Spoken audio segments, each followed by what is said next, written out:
Isang kaibigan lamang. Okay na. Oo naman. Kapag nagkakaedad tayo, mas unti-unti natin nare-realize na totoo ang isang kaibigan lang. Okay na. Isa o dalawa. Kaunti lang. Basta totoo. Basta masigatan.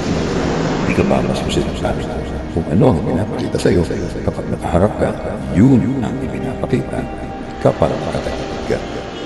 Makaka-relate ng tao, pero iisa o dadala ng kaibigan dahil ang mga tao ito ay kabutihan dulot sa iyo at sa iyong buhay.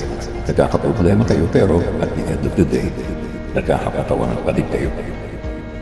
Dahil nga binavalue ninyong dalawa ang pagkakaibigan nasa inyo ngayon.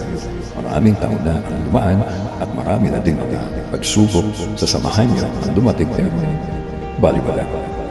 Hindi kailangan magkita araw-araw. Sa totoo lang, ang iba sa kanila, ang mga magkakaibigan, malayo sa bawat isa. Pero baliwala ang distance sa kanila. Uusap pa din, pero hindi gano'n.